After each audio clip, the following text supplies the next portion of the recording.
Tayo ay nasa television.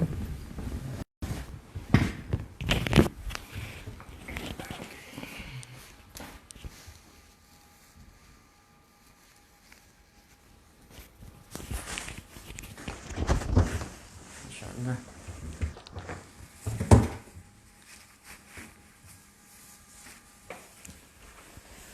Bismillahirrahmanirrahim.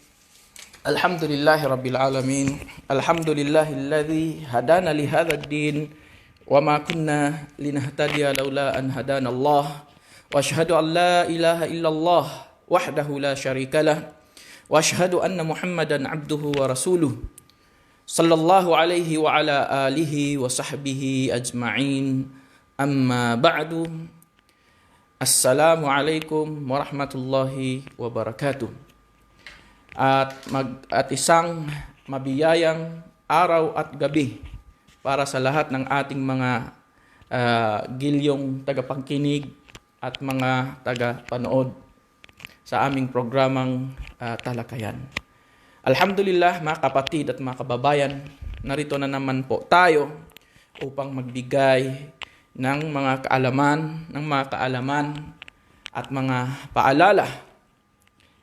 Especially may kinalaman sa ating relihiyon, may kinalaman sa ating pananampalataya, sapagkat walang duda ang ating kaligtasan sa mundong ito at sa kabilang buhay ay nakasalalay sa ating pananampalataya.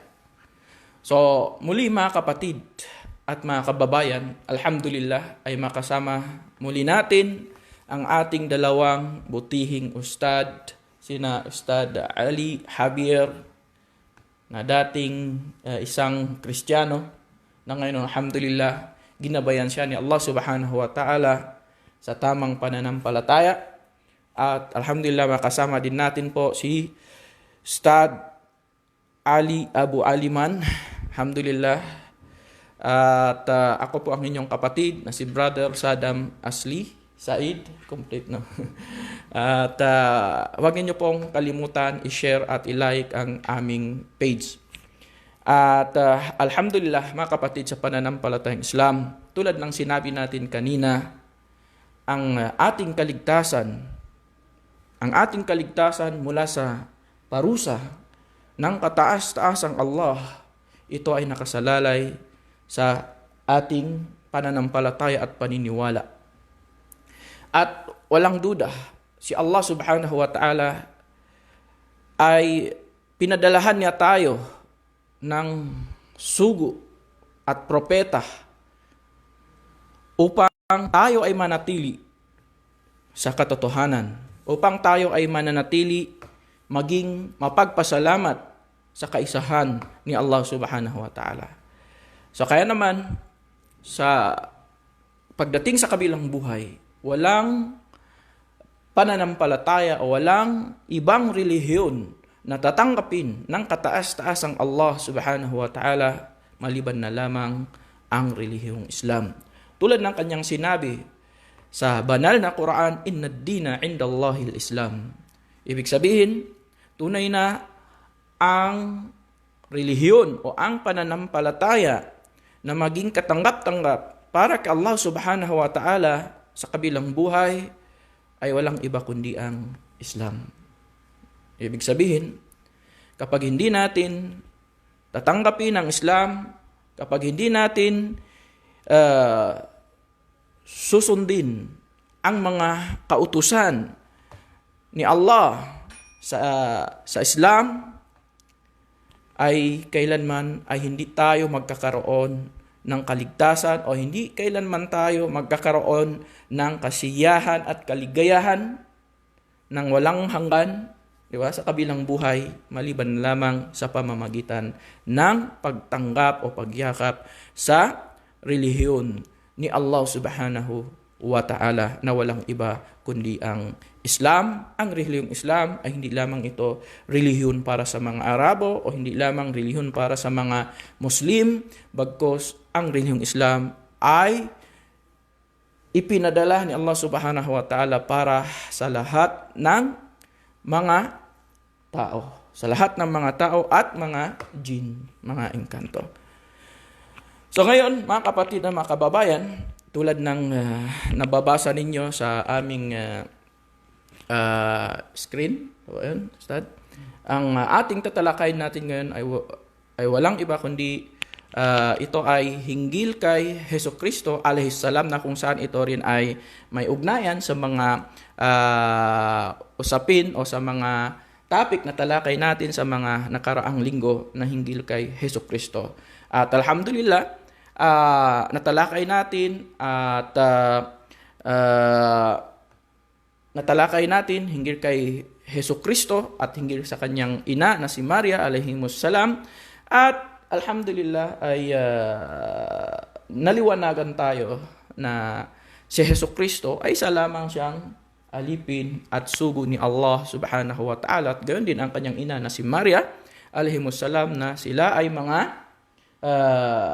alipin lamang ni Allah subhanahu wa ta'ala. So, ngayon mga kapatid, mga kababayan, una naming tatalakayin para sa inyo sa pamamagitan ng pagtatanong natin sa ating mga butihing ustad. Mga ustad, ano po ba ang ibig sabihin ng isang Muslim? Bago po natin tatalakayin hinggil sa status ni Hesukristo, kung siya ba ay isang Muslim o isang Kristiyano. Mga ustad, ano po ba ang ibig sabihin ng isang Muslim? Fadal, Ustad Ali. Sinong mauna sa inyo?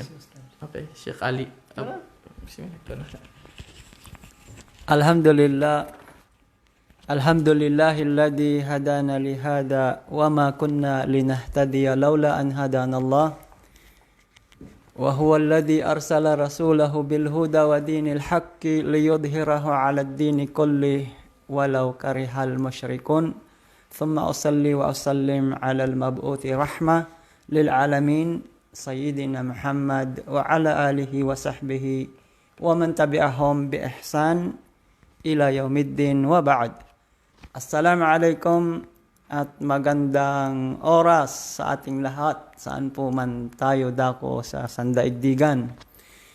Mga giliw na tagapakinig at taga-panood, mashallah, alhamdulillah, ang papurit pasalamat ay kay Allah subhanahu wa ta'ala sapagkat pinangyari niya muli ang lingguhan dito po sa Filipino page natin sa panguna ng ating mga ustad, mashallah, Ustad Saddam, sa kanyang masigasig na pagbibigay ng mga aral upang insyaallah sa gabay ng kataas-taasan ay umabot sa ating mga kababayan ng mensahe.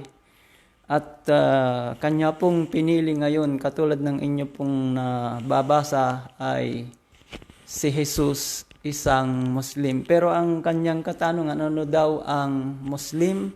Siguro sa totoo lang, lahat po tayo na mga Muslim, alam na po natin palasak kung ano ang kahulugan ng katagang ito, ay siyang tumatalima o sumusuko sa kalooban ng kataas-taasang Allah subhanahu wa ta'ala, sa katuruan ngayon ng Propeta Muhammad sallallahu alaihi wasallam bilang sumasaklaw sa ating kapanahunan.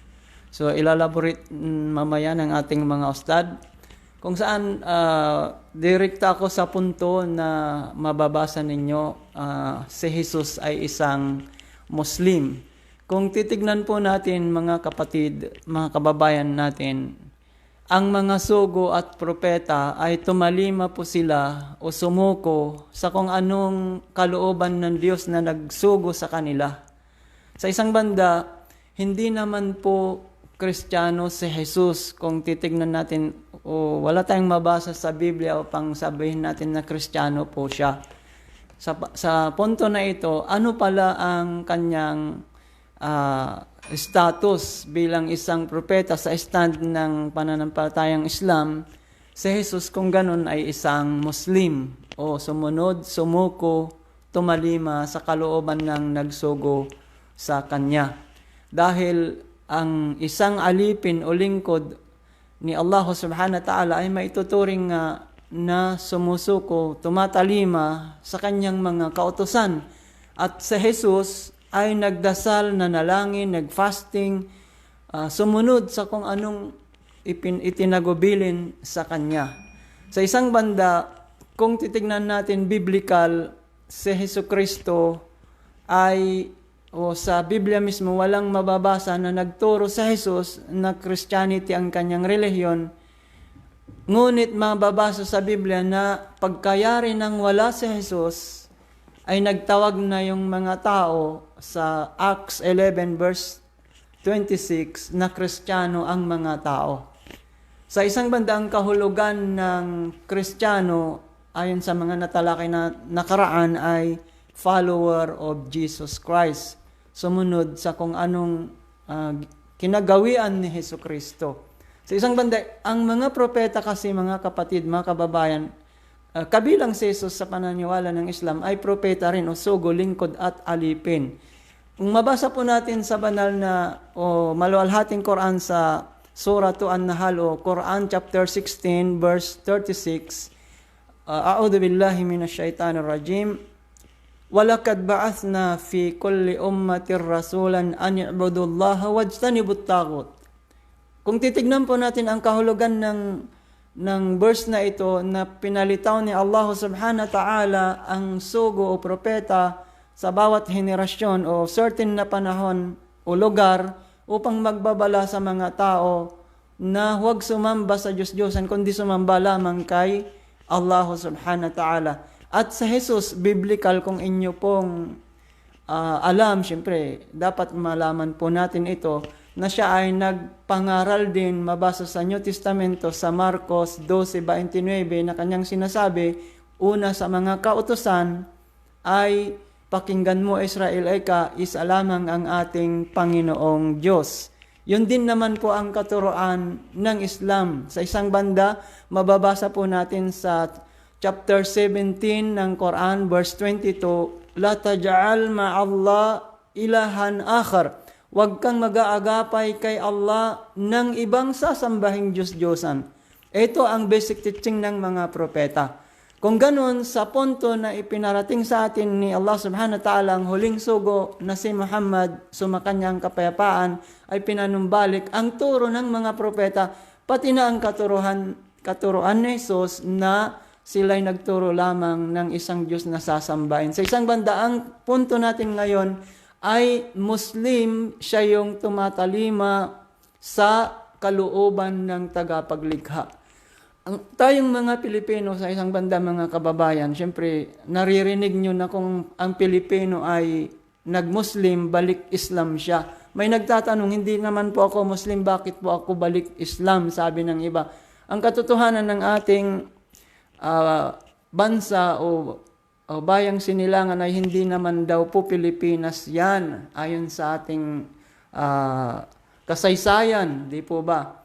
Dahil nga dumating lamang ang isang King Felipe galing sa Spain o dahil sa kasaysayan ni Magellan, palasak po sa atin yan, yung kanta nga po ni Yoyoy Villamy, di po ba?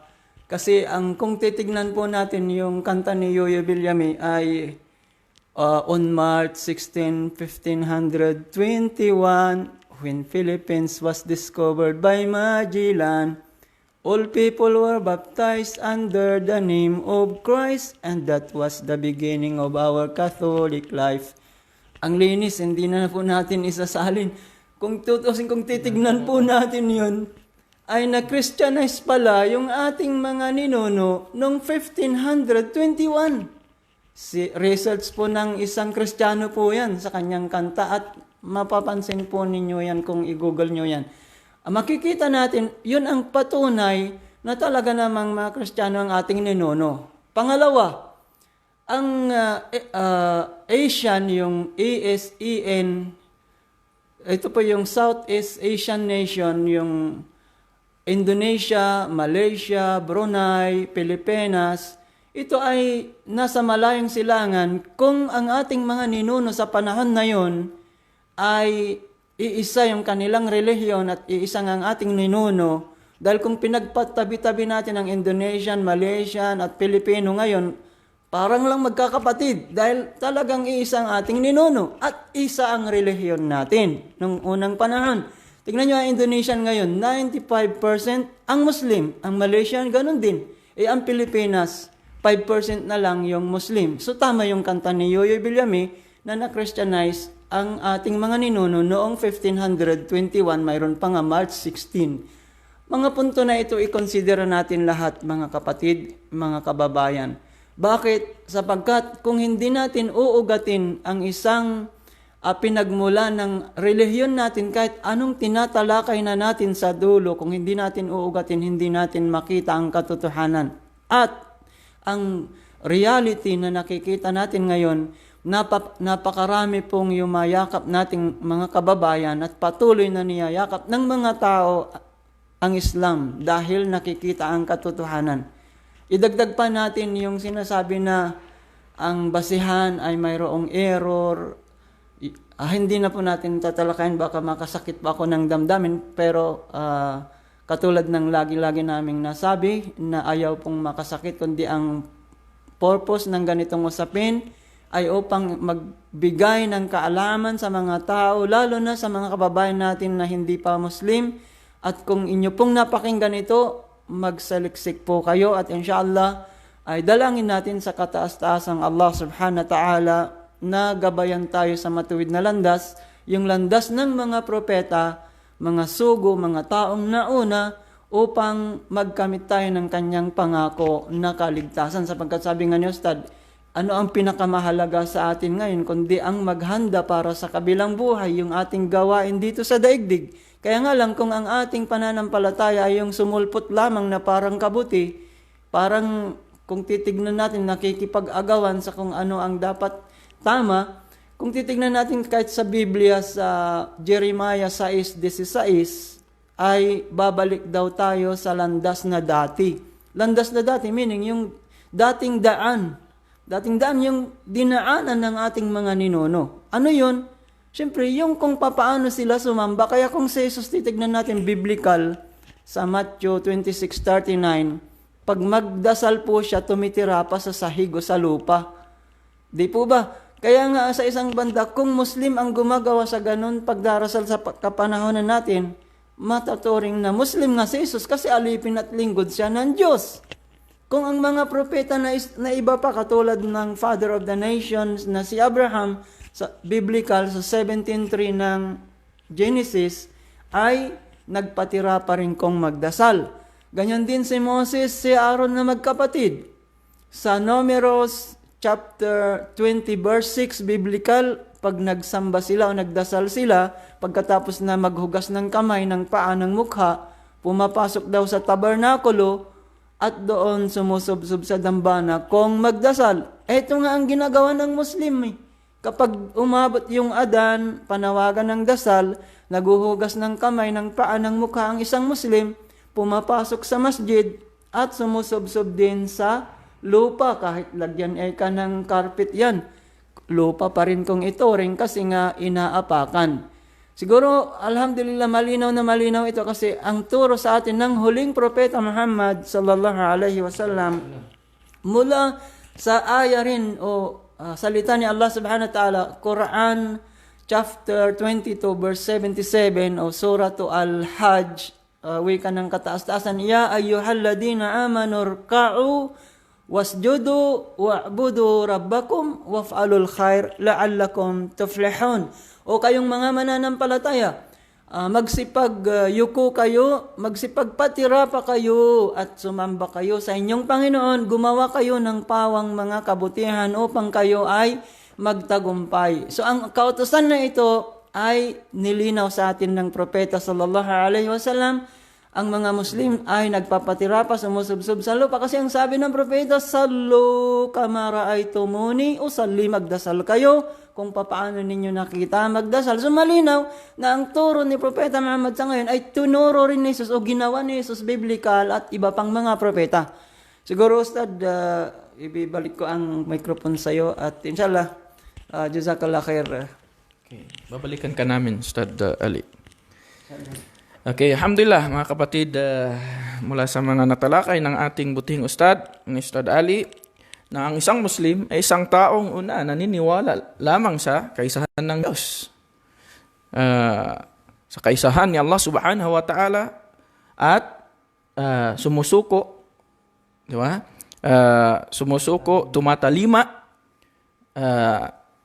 sa kalooban lamang ng nag-isang Diyos na si Allah subhanahu wa ta'ala. Ibig sabihin, ang isang Muslim dapat isinasabuhay niya kung ano ang mga isinabatas ni Allah subhanahu wa ta'ala. Di pa ba mga ustad?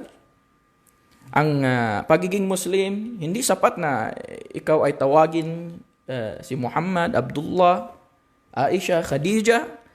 Bagkus ang isang Muslim, dapat papatunayan niya ito sa pamamagitan ng kanyang dila, puso at higit sa lahat at gawa. So yan ang isang Muslim. At walang duda, lahat ng mga propeta, nagmula kay Adan hanggang sa kahuli-huliang sugo at propeta na ipinadala ni Allah na walang iba kundi ang ating mahal na propeta Muhammad SAW, lahat po sila ay mga Muslim. Sumusunod, naniniwala sa kaisahan ni Allah, sumusunod, sumusuko sa kalooban lamang ng isang tunay at nag-isang Diyos na si Allah subhanahu wa ta'ala. So kaya naman, mababasa natin sa Quran tulad ng sinabi ni Propeta Ismail, wa kana ya'muru ahlahu bis salati waz zakah. Ang Propeta Ismail alayhi salam ay inuutusan niya ang kanyang mga pamilya na magsala at magbibigay ng zakah. Sinabi ni Jesus, wa awsani bis salati waz zakah. Itinagubilin sabi niya sa akin, tinagubilin ni Allah sa akin, sabi niya, ang pagdarasal at pagbibigay ng kawang gawa.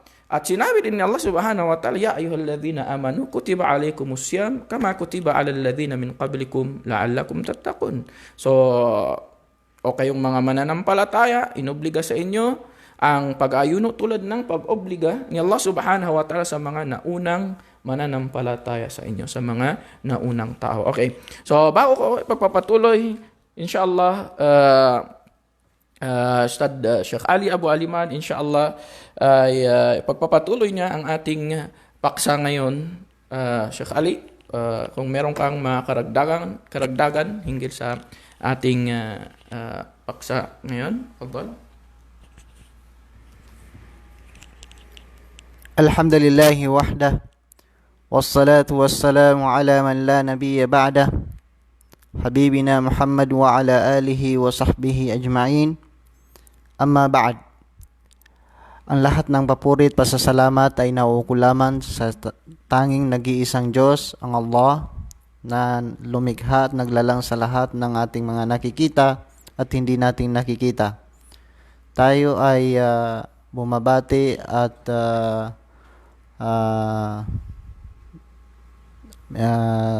sa ating mga kapatid na mga non-Muslims ng isang magandang araw, magandang hapon, magandang gabi, saan man kayo dako naroroon sa ibabaw ng mundo. Kung dyan sa Pilipinas, maaring hating gabi na. Dito sa mga kasama natin dito sa Saudi Arabia, ay kapapasok pa lang ng gabi. At para sa mga Muslims na mga taga-subaybay natin, na mga estudyante, Assalamualaikum warahmatullahi wabarakatuh. Inshallah, ang ating pag-uusapan ay tulad ng nabanggit ng ating mga butihing guro patungkol po sa Islam at Muslim at kung ang mga propeta ba ay mga Muslim. So yan po ang ating patutunayan sa oras na ito, na tanging Islam lamang ang kinalulugdan ng Allah subhanahu wa ta'ala na paraan ng pamumuhay mula pa sa panahon ni Adam, ni Noah, ni Abraham, ni Moses, at sa lahat ng mga propeta, hanggang sa pinakakahuli-huli ang sugo na si Propeta Muhammad. Sumakanila nawa ang kapayapaan at pagpapala. Mga minamahal namin mga tagapakinig at mga tagapagsubaybay, maliwanag po ang aral sa Quran, ang pagkasabi sa Quran, ng lahat po ng propeta ay mga Muslim. Kung ating babasahin, iisa-isahin natin ang mga talata, napakarami. Ngunit magbibigay lamang po tayo ng ilan sa mga verses, sa mga aya mula sa Quran na magpapatunay na ang mga sugong ito ay mga propeta, ay mga Muslim. Pinakakauna-unahang tanong halimbawa, dahil maaring ito ang hinihintay ng ating mga non-Muslims na mga kababayan, kung saan ba mababasa sa Quran na si Jesus o ang kanyang mga disciples ay mga Muslim. Para po sa mga naninimbang at patuloy na nagsasaliksik ng katotohanan, para sa inyo po ang ating babasahin na surah o chapter. Tingnan nyo po kung meron kayong Quran sa inyong tabi. Mababasa natin sa chapter 3 verse number 52 para sa mga kababayan natin na naghahanap ng katotohanan. Ito po ang pinakamahalaga na sagot sa inyo. Sinabi po ng Allah subhanahu wa ta'ala, "Falamma ahassa Isa minhumul kufr, qala man ansari ila Allah, qala al-hawariyuna nahnu ansarullah, amanna billah, washhad bi anna muslimun." Sabi po ng Allah subhanahu wa ta'ala, noong mabatid ni Isa, ni Jesus, yun ang tunay niyang pangalan ay si Isa ibn Maryam, at pinalitan nga ng katawagan bilang Jesus. Noong mabatid ni Isa ibn Maryam, anak ni Maryam, ang kanilang di pagtanggap, may mga taong hindi tumanggap sa kanya, lalo na't yung mga Hudyo. Nanawagan siya sa kanyang mga tunay na mga tagasunod. Sila yung tinatawag na mga Hawariyun. Sa English, ito yung tinatawag nating mga disciples. At sinabi, "Sino ang sasama sa akin para itaguyod ang din ng Allah?"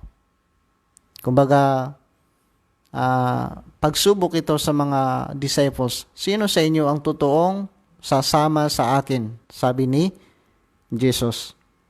Sumagot ang kanyang mga Hawariyun.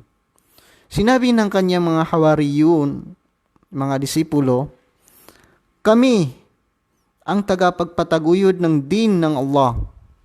Ang ibig po sabihin ng din, ito ay way of life, paraan ng pamumuhay. In other words, ito ang Islam.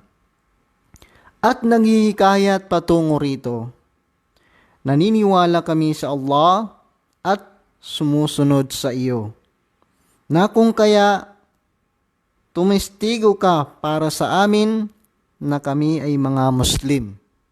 Ayun, na kung kaya tumestigo ka na kami ay mga Muslim para sa amin. So maliwanag po, sinasabi ng mga Hawariyun, ng mga disciples, na sila ay mga Muslim. Ano po ang ibig sabihin ng mga Muslim? Mga taong taimtim at ganap na sumusuko sa Allah subhanahu wa ta'ala, sa kanyang kaisahan sa pamamagitan ng paniniwala sa kanyang tauhid, sa kaisahan ni Allah at pagsunod sa kanya. Mga taong iisa lamang ang kinikilalang Diyos. Ito po ay walang iba kundi ang Allah na naglalang sa lahat at sumusunod sa mga sugo at propeta, naniniwala sa lahat ng mga sugong ipinadala ni Allah subhanahu wa ta'ala at sa kasalukuyang kanilang propeta. So yan po ang ibig sabihin ng salitang Muslim.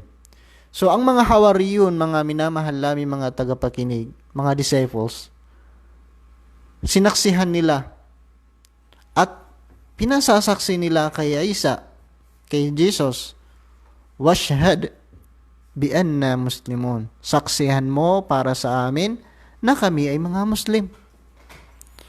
So yan po ang kauna-unahang verse na ating ipinakita. Pangalawa ay ang sabi ng Allah subhanahu wa ta'ala, "Wa idh awhaytu ila al-hawariyin an aminu bi wa bi rasuli qalu amanna washhad bi annana muslimun." Sabi pa ng Allah subhanahu wa ta'ala, "At alalahanin mo, O Isa, Jesus, noong nagpahayag ako sa iyo at inilagay ko sa mga puso ng mga Hawariyun na iyong mga disipulo na sila ay maniwala sa kaisahan ng Allah at sa iyong pagiging propeta.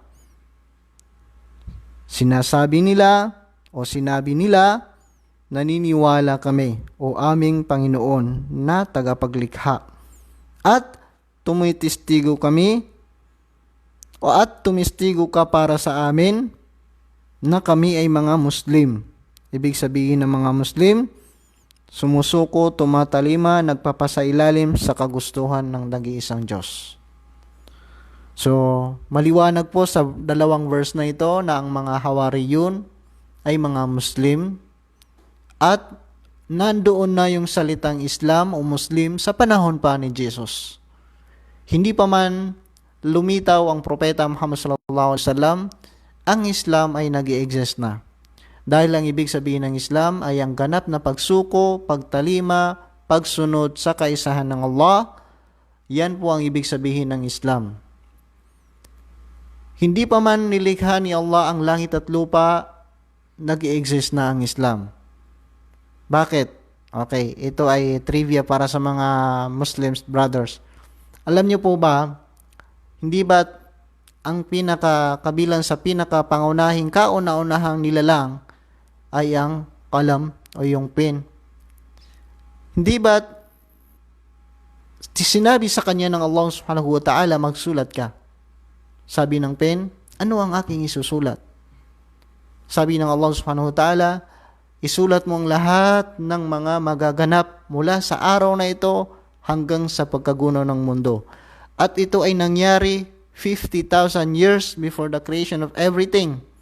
Ibig sabihin, meron ng sumusunod, sumusuko, tumatalinga na isang nilalang. Ito ay ang isang tinatawag na pen na nagsulat sa lahat ng mga magaganap.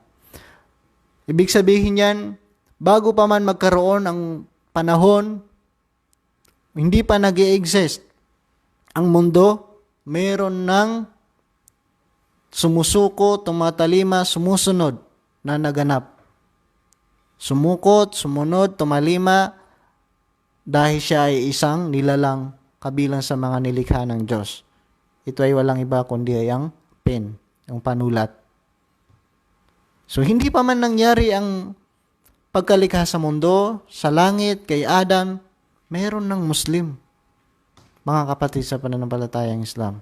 Kaya ang Islam, hindi po o mali ang pagkaunawa ng iba na ito ay nagsimula lamang sa panahon ni Adam o sa panahon ni Muhammad. So, ang tama, hindi pa man nalikha ang langit at lupa, meron ng tagasunod, meron ng sumunod sa Allah subhanahu wa ta'ala. Yun ay ang kalam. Ngayon, next question. Ito ay sagot din sa mga nagsasabi na si Jesus o si Ibrahim o si ano paman, mga propeta, ay Hudyo at Kristiyano. Para sa mga nananaliksik na mga kababayan, pakibasa po yung Suratul Baqarah sa chapter 2, verse number 140. Dito niyo matatagpuan ang kasagutan. Sabi po ng Allah subhanahu wa ta'ala, Am taquluna inna Ibrahim wa Ismail wa Ishaq wa Yaqub wal asbat kanu hudan aw nasara? Qul a antum a'lamu amillah? Sinasabi niyo ba na si Ibrahim o Abraham, Ismail at Ishaq at si Yaqub at ang kanyang mga angkan, yung mga Banu Israel, sila ba ay mga Hudyo at mga Kristiyano? Sabi ng Allah subhanahu wa ta'ala. So parang patanong ito na sual istinkar. Kumbaga, paraan ng pagtatanong na dinideny, pinabubulaanan ng Allah subhanahu wa ta'ala. Sila ba ay mga Hudyo at mga Kristiyano? Qul a antum a'lamu amillah? Sabihin mo, Muhammad, kayo ba ang higit na nakakaalam kaysa sa kay Allah subhanahu wa ta'ala? Allahu Akbar. So, meaning to say, mga kapatid, sa pananampalatayang Islam at mga mahal namin mga kababayan, ang mga sugo at propeta ay hindi po sila mga Kristiyano o kaya hindi rin po sila mga Hudyo, bagkos sila po ay mga Muslim. So, sana po naliwanagan sa inyo ang isyung ito dahil kaya naman po natin ito tinatalakay para po sa karagdagan ng inyong kaalaman at dahil ang inyong mga lingkod ay concern lamang po na kayo ay magabayan din inshallah subhanahu wa ta'ala kung inyong pagtitimbangin ang inyong mga naririnig. So yan lang po ang ating maibabahagi sa oras na ito. Inshallah, naway napupulutan ninyo ng aral at hinihiling natin sa Allah subhanahu wa ta'ala at ganun din, humiling din kayo sa Allah. Hindi, ano man ang inyong katawagan sa tagapaglikha na kayo ay gabayan ng Allah. Kayo ay gabayan niya tungo sa tamang daan. Mga kapatid, ito ang pinaka pangunahing mensahe ng mga propeta. Ani abudullaha wattaquhu wa'ati'un. Kilalanin at sambahin ang nag-iisang Diyos at katakutan siya at sambahin siya sa paraan ng mga sugo at propeta.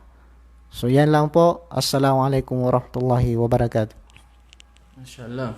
Jazakallah khairan na Sheikh Ali Abu Aliman. Mashallah. Napakalinaw na naibahagi mo sa amin. Subhanallah, tulad ng nabanggit ninyo, Sheikh Ali, na ang lahat ng mga propeta at sugo ni Allah ay sila ay mga Muslim. Walang duda.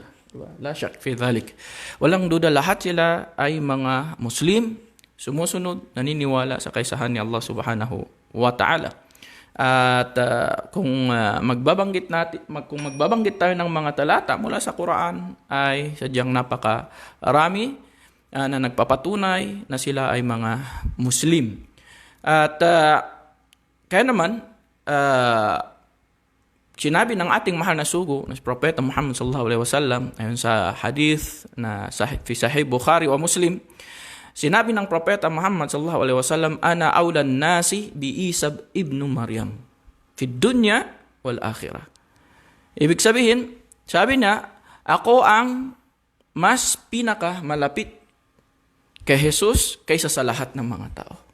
So, ang Propeta Muhammad sallallahu alaihi wasallam siya ang mas nakakilala kay Jesus, siya ang mas pinakamalapit kay Jesus kaysa sa lahat ng mga tao dito sa mundo. Sabi niya, at sa kabilang buhay. Paano? Sinabi ng ating mga pantas, sapagkat si Jesus, o Isa alayhi salam, basharahu. Diba? Basharahu, siya ay nagbigay ng magandang balita sa mga Israel. Tulad ng sinabi, wa mubashiran bi rasulin ya'ti min ba'di ismuhu Ahmad. Sinabi ni Jesucristo sa mga Israel, sabi niya, ako ay magbibigay sa inyo ng magandang balita na may parating na sugo pagkatapos ko na walang iba ay si Ahmad. Isa sa mga pangalan ni Propeta Muhammad ay ang Ahmad. Pangalawa, ang pagitan ni Jesucristo at ang ating mahal na Propeta Muhammad sallallahu alaihi wasallam ay walang mga propeta at sugo na ipinadala si Allah subhanahu wa ta'ala. So yun ang sinabi ng ating mga pantas. Nang tinanong siya ng mga sahaba, kayfa ya Rasulullah? Paano o sugo ni Allah na ikaw ang mas pinakamalapit kay Jesus kaysa sa lahat ng mga tao? Sinabi ng Propeta Muhammad sallallahu alaihi wasallam, sabi niya, sabi ng Propeta Muhammad lianna al-anbiya ikhwatun li'allat wa ummahatuhum shatta. Sabi niya, sapagkat ang lahat ng mga propeta sila ay magkapatid. Sila ay magkapatid mula sa isang ama at magkakaiba-iba ang kanilang mga ina. So ibig sabihin dito, sinabi ng ating mga pantas, iisa lamang ang saligan ng kanilang paniniwala. Iisa lang ang saligan ng kanilang paniniwala at yun ay tauhid. Wat tauhid huwal Islam. Ang tauhid ito ay ang pagbubukod tangi sa pagsamba sa kaisahan ni Allah subhanahu wa ta'ala at ito ang Islam. Ito ang kahulugan ng Islam. Di ba, mga ustad? Ang pagsamba sa kaisahan ni Allah subhanahu wa ta'ala. So, wa ummahatuhum syatta. Ibig sabihin na kahit magkaiba-iba ang kanilang mga syariah. Magkaiba-iba ang kanilang mga batas na ipinadala ni Allah subhanahu wa ta'ala sa kanila. So, kaya naman, sinabi ng propeta Muhammad sallallahu alaihi wasallam, wa dinuhum wahid. Ang pananampalataya ng lahat ng mga propeta at sugo ni Allah ay iisa lang. So subhanallah, tulad ng nabanggit natin kanina, sa Quran, marami tayong nababasa mula sa Quran na nagpapatunay na ang lahat ng mga sugo at propeta ni Allah, sila ay mga sugo at sila ay mga Muslim, at lalong-lalo na siyempre si Jesus, sapagkat alam natin na ang Quran ay nagpapatunay sa mga naunang kapahayagan. So kaya naman isa sa mga ipinahayag ni Allah subhanahu wa ta'ala, sinabi na, Qul in kana lirrahmani waladun fa ana awwalul abidin. Ito ay pinabulaanan ni Allah subhanahu wa ta'ala ang lahat ng mga taong na nagsasabi na si Ar-Rahman, Allah ay may anak. Di ba? Mga ustad, sinasabi ng mga kuffar Quraysh, mga musyrikun, ang mga anghel ay mga anak na babae ni Allah. Ta'ala Allah may yakulun. Sinabi ng mga waqalatil Yahud Uzairu ibn Allah. Sinabi ng mga Hudyo, si Ezra, isang propeta ni Allah, ay isang anak ni Allah. Waqalatil Nasara, Isa ibn Maryam ibn Allah. Sinabi ng mga Kristiyano, si Jesus ay isang anak ni Allah. Ta'ala Allah umma yakuluna uluan kabira. So kaya naman, Muhammad, sapagkat si Propeta Muhammad sa kanyang ibinaba ang huling kapahayagan, kaya naman siya ang higit na nakakaalam. Lalong-lalo na hinggil sa paniniwala at pananampalataya natin sa kaisahan ng tagapaglikha ni Allah, si Allah subhanahu wa ta'ala. So kaya naman sabihin mo, Muhammad, Qul in kana lirrahmani waladun fa ana awwalul abidin. Muhammad, sabihin mo sa mga taong nagsasabi na may anak, kung si Ar-Rahman, si Allah ay nagkaroon ng anak, sabihin mo sa kanila, ana awwalul abidin. Ako ang kauna-unahang sasamba sa kanya. Ngunit sinabi ni Allah, wa ma yanbaghi lirrahmani ay yattakhidha walada. Hindi nararapat sa isang pinakamaawain na si Allah subhanahu wa ta'ala na magkaroon ng anak. So alhamdulillah, napakalinaw. Di po ba mga ustad? Napakalinaw, alhamdulillah, sa Islam. So mga kapatid at mga kababayan, kung gusto natin ng tamang pananampalataya at matuwid na pananampalataya, ay sundin natin ang mga landas ng mga propeta at sugo ni Allah. Lahat sila ay sumasampalataya, sumusunod lamang sa batas ni Allah subhanahu wa ta'ala. So kaya naman sinabi ni Allah subhanahu wa ta'ala inggil kay Propeta Nuh alayhi salam, wa umirtu an akuna minal muslimin. At ako ay inutusan ni Allah subhanahu wa ta'ala kabilang sa mga Muslim.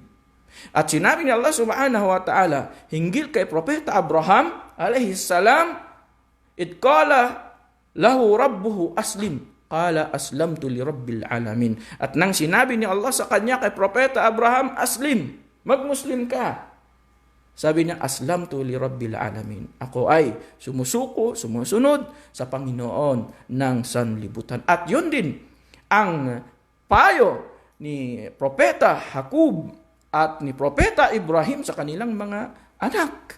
Wa wassa bihi Ibrahimu wa Yaqub ya baniya. Di ba? Ito lang sinabi, fala tamutunna illa wa antum muslimun. Huwag kayong abutan ng kamatayan maliban na lamang kung kayo ay mga Muslim. At sinabi ng kanilang mga anak, na'budu ilahaka wa ilaha abaika Ibrahima wa Ismaila wa Ishaqa ilahan wahidan wa nahnu lahu muslimun. Sinabi ng mga anak ni Propeta Hakub at Ibrahim, kami ay sumasamba lamang sa inyong Panginoon at sa Panginoon ng inyong mga ama. Subhanallah. At kami ay tumatalima, sumusunod lamang sa kaisahan ni Allah subhanahu wa ta'ala. At bilang pagpapatuloy ay ibibigay natin kay Ustad Ali. Fadal Ustad Ali. Mashallah. So atin pong naulinigan ang ating mga ustad, mashallah, mga kapatid, mga kababayan, lalo na mga nananaliksik. Ipagpapatuloy po ninyo ang magsaliksik ng hinggil sa relihiyon. Siyempre, huwag po kayo mag-stick lamang sa kung anong nakagisnan natin sa maraming sikta under Christianity. Isulyapan din ninyo ang aral ng Islam sapagkat dito ang ipupunto natin, ikukonsidera natin siyempre. Sa Quran kasi napakalinaw mga kapatid. Ano ba sa Surah Az-Zukhruf, Quran 43 verse 64, sinabi ng kataas-taasang Allah subhanahu wa ta'ala, pinaabot sa atin ang winika ni Jesus sa mga Israelita na Inna Allah huwa Rabbi wa Rabbukum fa'abuduhu hada siratum mustaqim. Ang verse na ito o ang mga katagang ito ay ilang ulit mababasa sa iba-ibang verses ng Quran. Katotohanan, sabi ni Jesus, si Allah ay ang aking Panginoon at inyo rin Panginoon. Sambahin siya, ito ang matuwid na landas. Kaya hindi nyo po may kakaila biblical, si Jesus po ay sumamba sa Diyos. Nagpatira pa nga kung titignan ninyo ang inyong Biblia. Kaya nga lang mga kapatid, mga kababayan, yung Biblia po nating mga Pilipino ay wala na po ang pangalang Allah na hinahanap natin na pangalan ng Diyos. Pero sa Biblia po ng mga ibang Kristiyano, Indonesian o Malaysian o mga Arabo, kasi yung Arab-Syrian Bible, siyempre gamit po ng mga Kristiyanong Arabo, Allah ang tawag nila sa Diyos. At ganoon din yung mga Kristiyanong, mga Indonesian at Malaysian, Allah po ang tinatawag nila sa Diyos. Ngunit sa mga Kristiyano nating kababayan, nawala na po, omitted na yung Allah sa Biblia. Pero sa TEV, yung Today's English Version na Biblia, sa footnoting ng Genesis, yung first book ng Old Testament, ay nandun po yung Allah is the name of God.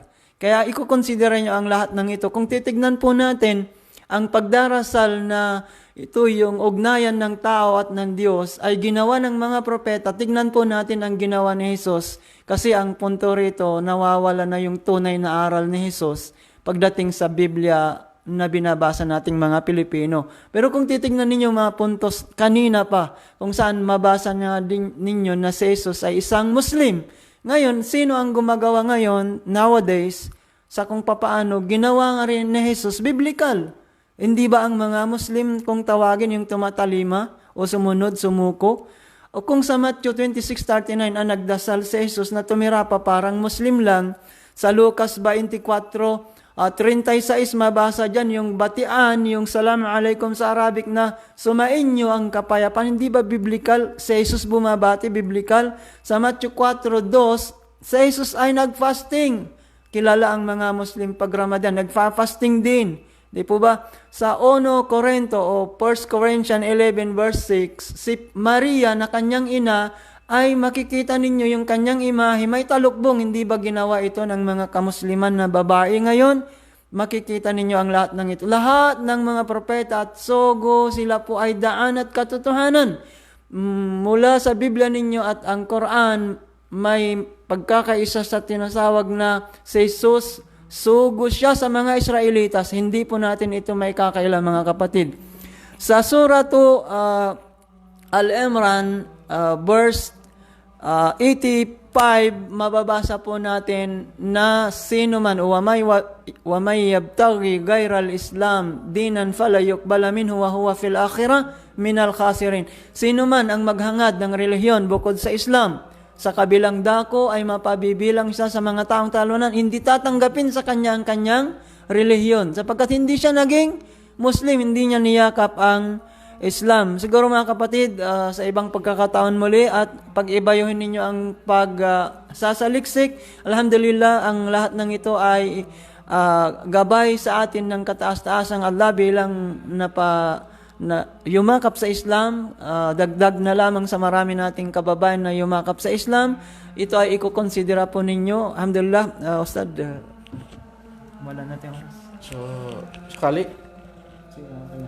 So, alhamdulillah, hanggang dito na lamang po mga kapatid at mga kababayan at maraming salamat po sa inyong oras sa pagsubaybay sa aming programa. Nawa ay maging kapaki-pakinabang ito para sa ating lahat, at marami ding salamat sa ating mga butihing ustad, at inshallah ay magkita-kita tayo muli sa susunod na linggo. So subhanakallahumma wa bihamdik wa nashhadu an la ilaha illa anta wa nastaghfiruka wa natubu ilaik. Wassalamu alaikum warahmatullahi wabarakatuh.